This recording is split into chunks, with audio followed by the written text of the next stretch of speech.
সম্মানিত দর্শক, শেখ হাসিনা ভারতের অবস্থান নিয়ে বাংলাদেশ এবং ভারতে মিশ্র প্রতিক্রিয়া রয়েছে।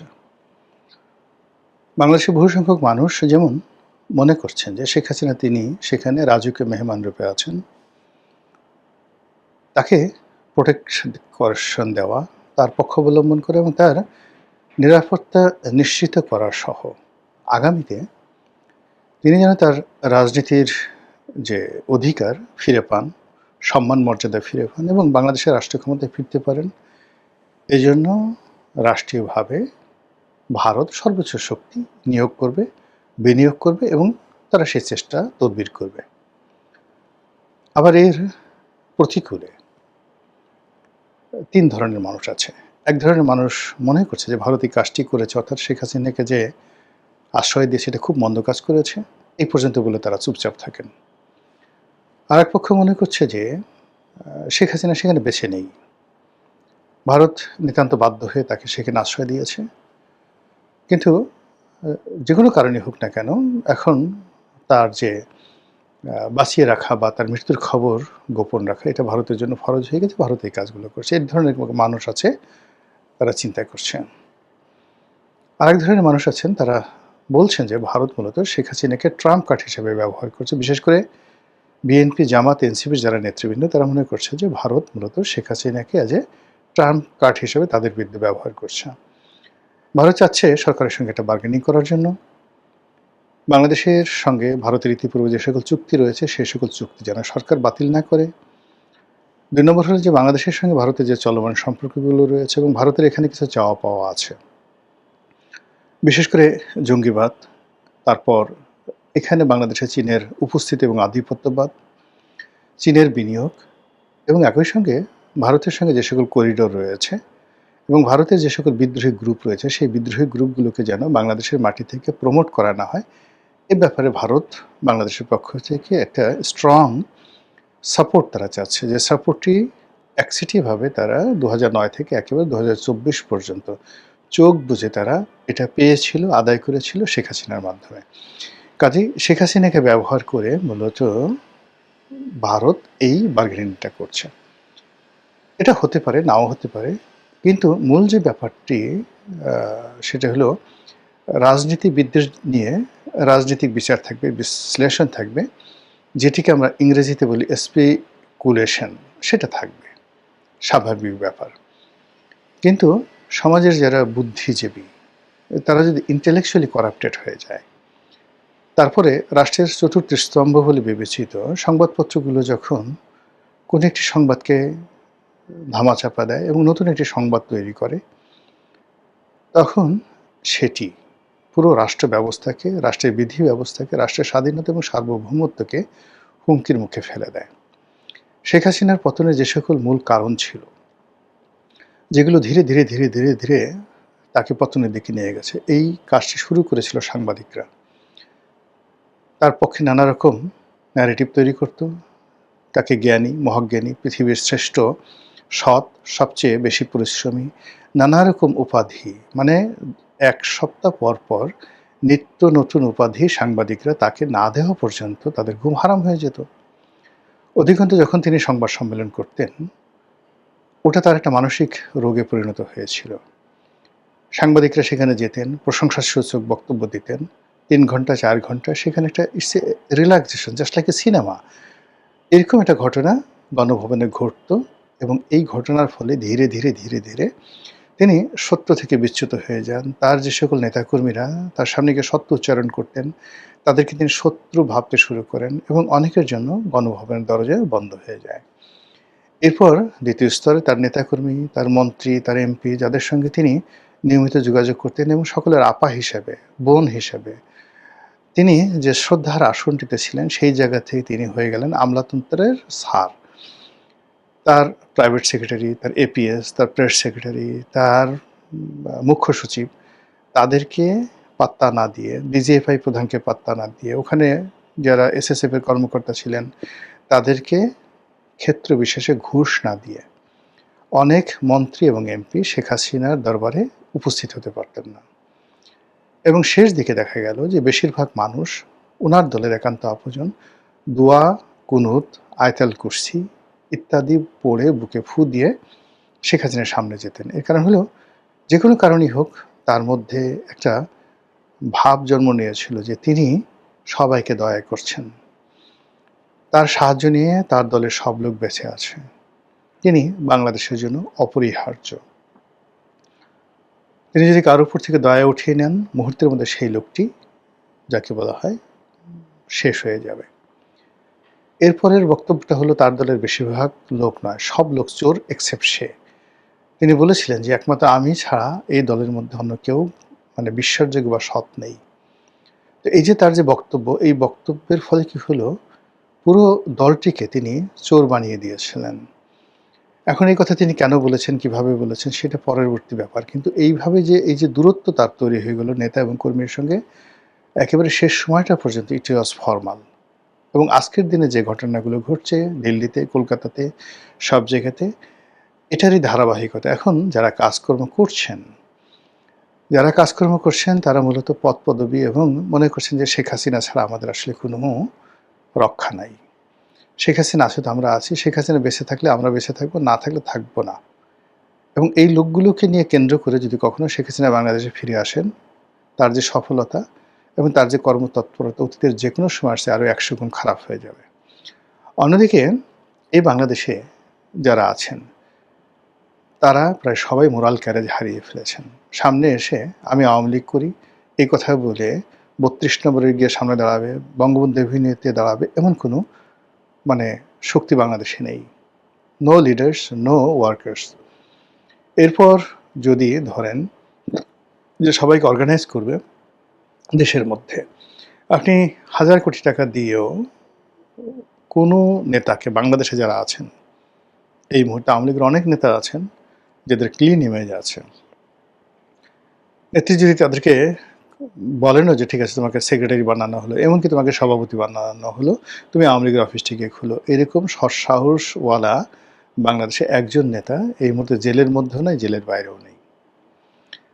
তাহলে শেখ হাসিনার যে ভবিষ্যৎ রাজনীতি, সেই রাজনীতিটা হতে হবে অলৌকিক, হতে হবে মানে এমন চাপিয়ে দেওয়ার মতো। ভারত এসে চাপিয়ে দিল, বা বাংলাদেশে এরকম কোনো ঘটনা ঘটলো যে ঘটনার বিনিময়ে শেখ হাসিনার দেশে ফেরা বা তার উপস্থিতিটা অনিবার্য হয়ে পড়লো। কিন্তু যদি নর্মাল রাজনীতির যে ফেনোমেনা ধরেন, সেই ফেনোমেনাতে তার ফিরে আসা, রাজনীতির যাকে বলা হয় হাল ধরা, এটি আমরা ম্যাথমেটিক্যালি ক্যালকুলেশন করে বলতে পারবো না। তো এইভাবে যদি আপনি সব কিছু বলতেন বা বর্ণনা করতেন, সেটা একটা রাজনৈতিক বিশ্লেষণ হতো। কিন্তু বাংলাদেশের কিছু পত্রিকা এবং ভারতের মোদি বিরোধী, বিজেপি বিরোধী কিছু পত্রিকা যেভাবে শেখ হাসিনাকে নিয়ে নির্মম এবং নিষ্ঠুর তুচ্ছ এবং তাচ্ছিল্য করছেন, যেভাবে তার সম্পর্কে মিথ্যা তথ্য ছড়াচ্ছেন এবং তাকে হেয় করতে গিয়ে মূলত অপতথ্য যেভাবে সামনে নিয়ে এসেছেন, এতে করে ভারত সরকার শেখ হাসিনার প্রতি তাদের যে সমর্থন, সেই সমর্থনটা আরও রেজিমেন্টাল হয়ে যাচ্ছে।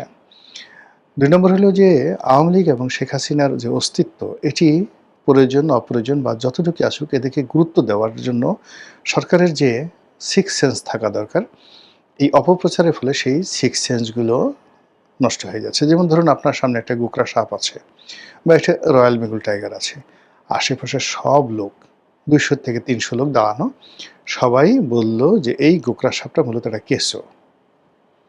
আপনার দৃষ্টি ভ্রম হয়েছে, আপনি ভুল দেখছেন। আর এই যে বাঘটা দেখছেন, এটা আসলে বাঘ না, এটা একটা মেসো বাঘ বা একটা বিড়াল। এভাবে ২-৩০০ লোক যদি বারবার বলতে থাকে, একটা সময় আপনি বিভ্রান্ত হয়ে যাবেন এবং আপনার কাছে মনে হবে আসলে ওটা কেঁচো বা আসলে ওটা মেসো বাঘ বা একটা বিড়াল। ফলে কি হলো, যখন আপনাকে গোকরা সাপ আক্রমণ করবে, মেসো বাঘ আক্রমণ করবে, আপনার দৃষ্টিতে আপনার দৌড় দিয়ে পালানোর মতো সময় বা হিম্মত আপনার থাকবে না। তো এই ক্ষেত্রে যেটা হচ্ছে, শেখ হাসিনার জামানাতেও এই যে যারা বৈষম্য বিরোধী আন্দোলন করেছে কিংবা বিএনপি, জামাত, তাদের যে শক্তিমত্তা, পুরো জিনিসটিকে মানে শূন্য করে দিয়ে তার দলের নেতা, কর্মী একেবারে শেষ সময় পর্যন্ত পুলিশ, ছাত্রলীগ থেকে শুরু করে যুবলীগ সবাই বুঝিয়েছে যে এটা কোনো সমস্যাই নেই আপা, কোনো সমস্যা না, 100% সব কিছু আমাদের নিয়ন্ত্রণে আছে। এমনকি যখন তাকে হেলিকপ্টারে উঠিয়ে দেওয়া হয়েছে, তখন হয়তো বলা হয়েছে বিভিন্ন জায়গা থেকে, আপনি জাস্ট ২৪ ঘন্টার মধ্যে আপনি ফিরে আসবেন, আমরা জাস্ট পরিস্থিতি সামাল দিয়ে ২৪ ঘন্টা পরে আপনাকে আবার নিয়ে আসছি। তো এইরকম একটা ইলিউশনের মধ্যে রাষ্ট্র ক্ষমতা যিনি থাকেন, তাকে যখন রাখা হয়, তখন আলটিমেটলি তার পতন অনিবার্য হয়ে পড়ে। বর্তমান বিএনপি সরকার এবং সেই বিএনপি সরকারের প্রধান জনাব তারেক রহমান, তারা গত ১৭ বছর ধরে বিভিন্ন কারণে বঞ্চিত, অবহেলিত এবং তথ্য বিভ্রাটে তারা আক্রান্ত। তারেক রহমান সাহেব লন্ডনে ছিলেন, তার বেশিরভাগ কিচেন ক্যাবিনেটের লোকজন লন্ডনে ছিলেন। বাংলাদেশে যারা ছিলেন প্রায় সবারই মেরুদণ্ডের সমস্যা আছে, তাদের যাকে বলা হয় সাইকোলজিক্যাল প্রবলেম আছে। এর কারণে ১৭টা বছর ধরে অর্থনৈতিকভাবে তারা পঙ্গু হয়ে পড়েছিলেন, সামাজিকভাবে তারা অপদস্থ হয়েছেন এবং জেল, জুলুম, হত্যা, হুলিয়া, গুম ইত্যাদির মাধ্যমে তাদেরকে এমন একটা মানসিক অবস্থার মধ্যে ফেলে দেওয়া হয়েছে যে এই সরকারের পতনের পর, মানে আওয়ামী লীগ সরকারের পতনের পর কি হলো, যখন এই ছাত্ররা বিজয়ী হলো, তখন বড় বড় বিএনপির নেতা তারা আবেগে কেঁদে দিয়েছিলেন, ভেউ ভেউ ভেউ ভেউ করে শিশুর মতো তারা কেঁদে দিয়েছিলেন। সেই কান্নার দৃশ্যগুলো দেখেন। তো যখনই একটা পুরুষ বা একটা নেতা এভাবে কাঁদে, ইট মিনস সে ইমব্যালেন্সড হয়ে যায়। এখন সেই ইমব্যালেন্স, ধরেন একটা গাড়ি আছে বা একটা ঘড়ি আছে বা যে কোনো একটা যন্ত্র আছে, সেই যন্ত্রটা যখন এলোমেলো হয়ে যায়, আপনি তাকে যতই রিপেয়ার করেন না কেন, সে আর আগের অবস্থাতে, নতুন অবস্থাতে ফিরে যায় না। তো বিএনপির নতুন প্রাণ তৈরি হবে হয়তো আরও ১০ বছর পরে, কিন্তু পুরনো যে প্রাণগুলো রয়েছে, সেই পুরনোগুলোর প্রাণ এটা যদি গাড়ির সঙ্গে তুলনা করেন, তার সিবি জয়েন্ট প্রবলেম হয়ে গেছে, সাসপেনশনে প্রবলেম হয়ে গেছে, তার স্টিয়ারিংয়ে প্রবলেম হয়ে গেছে, বল বিয়ারিংয়ে প্রবলেম হয়ে গেছে, টায়ার নাই, তারপর শেষে চাকার অবস্থা, চাকা টাল হয়ে গেছে, সিটগুলোতে সব মানে মানে উই পোকা ধরেছে। এই অবস্থাতে আপনি দীর্ঘ পথ পাড়ি দিবেন সেই গাড়িতে করে, এটা অসম্ভব একটা বিষয়। তো এই যখন বাস্তব অবস্থা, সেই বাস্তব অবস্থায় প্রায় সব জায়গাতেই রিপেয়ারমেন্ট দরকার। সেই রিপেয়ারমেন্ট না করে আমাদের যে পত্রপত্রিকাগুলো যে প্রচার করছে যে না ২০৪৫ সন পর্যন্ত, ৫০ সন পর্যন্ত তারেক রহমান সাহেব ক্ষমতায় থাকবেন, তারপর জুবাইদুর রহমান, তারপর জাইমা রহমান, ১০০ বছরের একটা মাস্টার প্ল্যান আলটিমেটলি করে দেওয়া হয়ে গেছে। এবং শেখ হাসিনার জমানাতে যে সকল সাংবাদিকরা ছিলেন, তারা যে নির্বুদ্ধিতা নিয়ে, তারা যে গোবর মার্কা বুদ্ধি নিয়ে, আমরা বলি মাথায় গোবর ভরা, কাউডাং, ওর মাথায় ঘেলু বলতে কিছু নয়, পুরোটাই কাউডাং।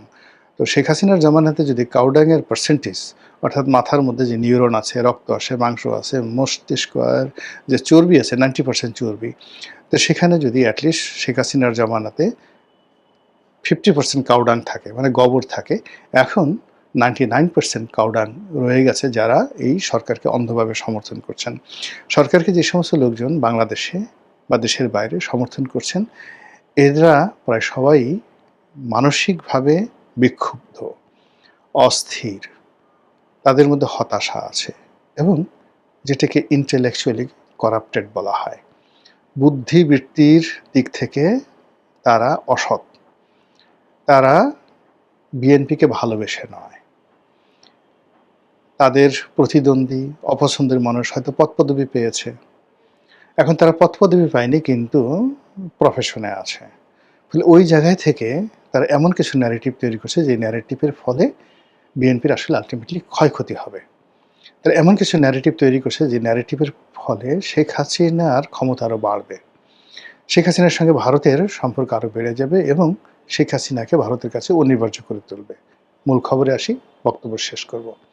মূল খবর হলো, পত্রপত্রিকাগুলো বলার চেষ্টা করছে যে শেখ হাসিনা এখন ভারতের জন্য লায়াবিলিটিস, নরেন্দ্র মোদীর জন্য লায়াবিলিটিস, তাকে তৃতীয় দেশে, চতুর্থ দেশে পাঠানোর জন্য তারা পাগল হয়ে গেছে এবং তারা যে কোনো সময় বাংলাদেশে যদি তাকে হ্যান্ডকাপ পরিয়ে বাংলাদেশে অ্যারেস্ট করে তারেক রহমান সরকারের কাছে হস্তান্তর করে, এতে ওই যে সরকার সমর্থক যে সকল পত্রপত্রিকা রয়েছে তারা আশ্চর্য হবে না। এর কারণ হলো যে ভারত কেবলমাত্র কমার্শিয়ালি ভায়াবল এবং মানে হলেই শেখ হাসিনাকে হস্তান্তর করবে। কিন্তু বাস্তবতা হলো যে বাংলাদেশের সঙ্গে ভারতের যদি সম্পর্ক ধরেন সেই বহুকাল ধরে, এমনকি বঙ্গবন্ধুর জামানাতে ভারত কিন্তু সবসময় একটা ক্যারেক্টারিস্টিক্স বজায় রেখেছে। বাংলাদেশ দখল করার যদি তাদের পরিকল্পনা থাকতো তারা ১৯৭১ সালে করতে পারত। বাংলাদেশ দখলের পরিকল্পনা থাকলে তারা ১৯৭৫ সনের ১৬ই আগস্ট করতে পারত। বাংলাদেশ দখল করার যদি তাদের চেষ্টা থাকতো তারা ইভেন এই যে মানে আগস্ট মাসের ৫ তারিখ বা ৬ তারিখে তারা সেই কাজটি করতে পারত। আপনি যদি বাংলাদেশে ভারতীয় মিলিটারি ৬ তারিখে আসতো, শেখ হাসিনা চলে গেছে, এরপর যদি তারা আসতো, আপনি কি করতেন বলেন? যুদ্ধ করার ছাড়া তো আপনার কোনো উপায় ছিল না। কিন্তু ওই মুহূর্তে পুলিশের, মিলিটারির যে অবস্থা ছিল, সেক্ষেত্রে কারা যুদ্ধ করত? আমাদের আর্মস কোথায় ছিল? অ্যামুনিশন কোথায় ছিল?